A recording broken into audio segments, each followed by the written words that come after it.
The Meaning of Life Insights from the Writings of Rabbi Baruch Shalom Ashlag, Rabash, son of Baal HaSulam, with additional insights from the wisdom of truth and inner Hasidic teachings. It is known that our work, in which we must strive in every possible way, is to achieve equivalence of form, called divakut shvat hatzvraha. Only then can the purpose of creation, to benefit his creatures, come into revelation. Before creatures attain the vessels of equivalence of form, the purpose of creation cannot be revealed to all, but remains concealed. We must believe above reason, beyond matrix-like perception, that the Creator's intention is to benefit. What is revealed to all contradicts goodness. Everyone constantly feels a lack in their life's meaning, lives with complaints about divine providence, and finds it difficult to say they enjoy life and declare, "Blessed be God." In other words, it's hard to acknowledge that the Creator treats us with goodness and benevolence. Man lives in a constant state of deficiency and pain. When he begins to think about life's purpose, he sees no meaning in it. What benefits does he gain while suffering life's battles?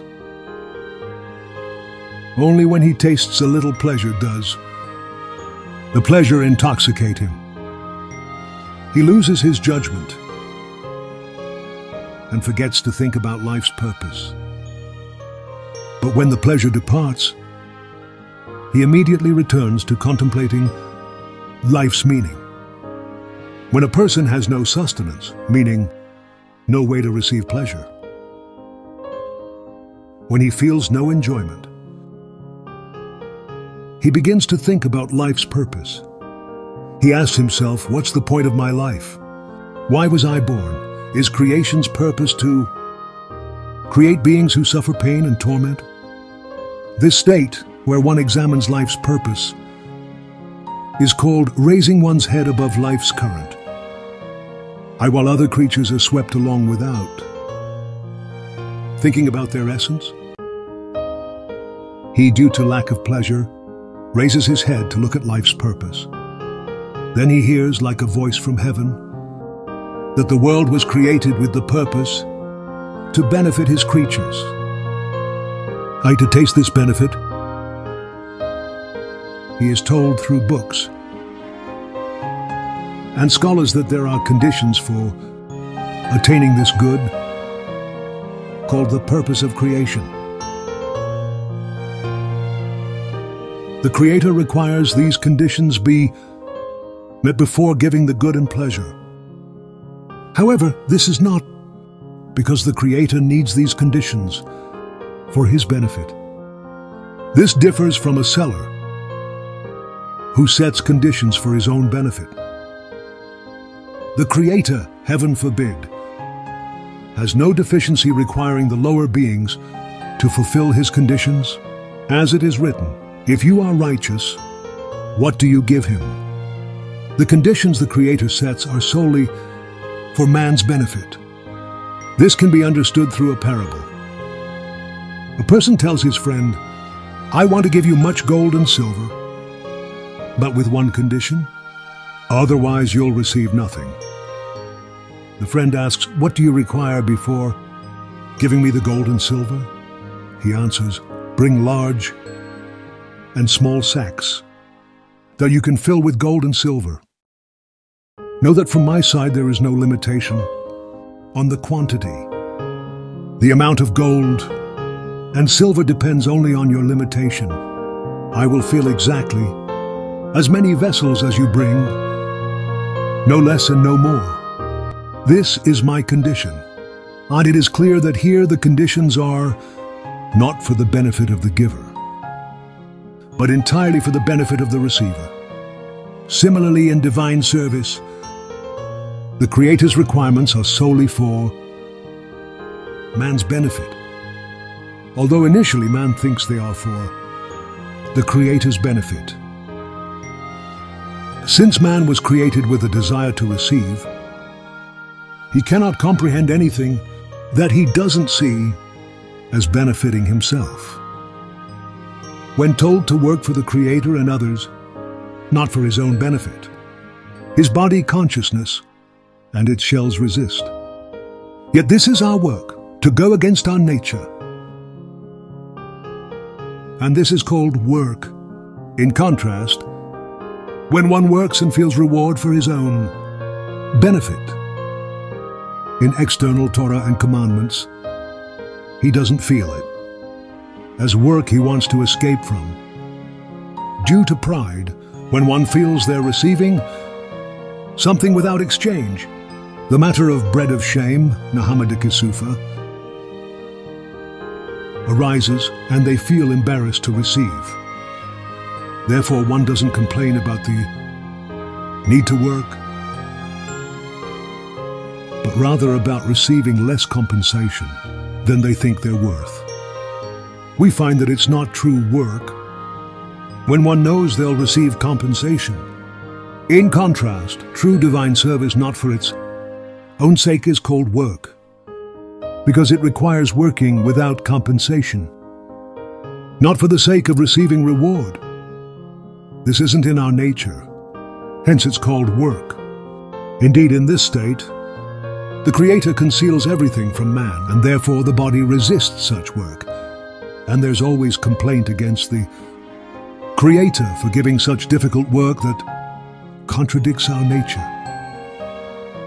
But this is part of the process of refining and purifying man.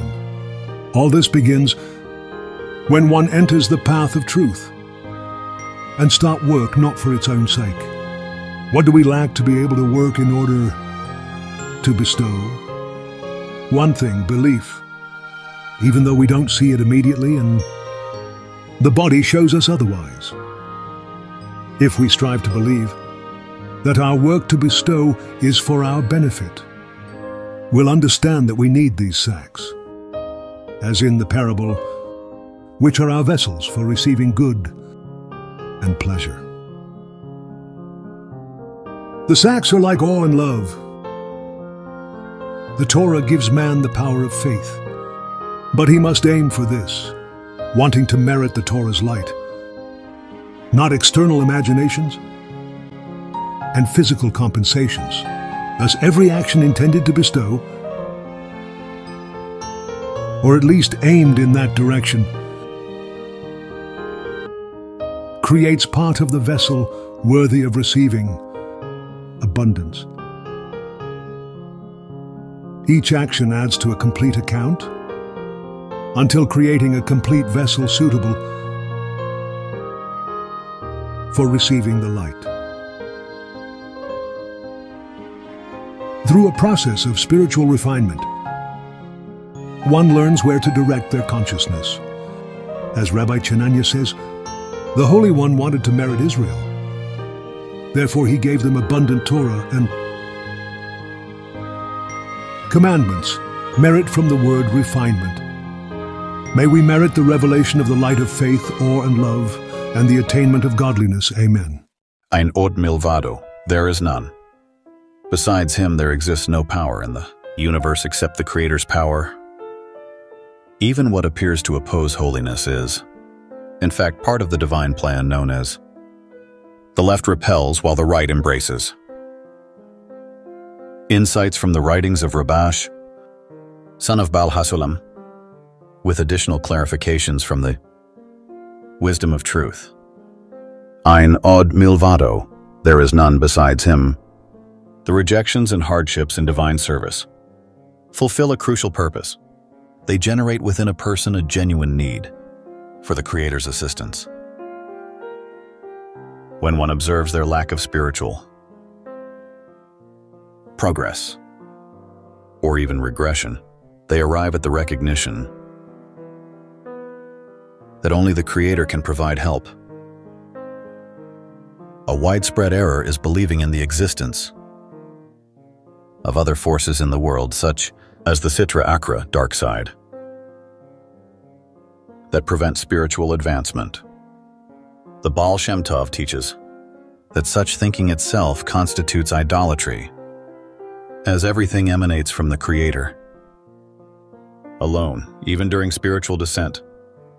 One must remember that it is the Creator who has created this distance, not any other force. And when experiencing elevation, they found favor in God's eyes, not due to their own actions. The sorrow over distance from God should center on the Shekhinah's pain, not personal anguish. A person is like a tiny organ of the holy Shekhinah, the collective soul of Israel, and their individual pain is minimal compared to the collective pain of the Shekhinah. Similarly with joy, when one feels divine closeness, they should rejoice primarily in the Shekhinah's organ closer to itself.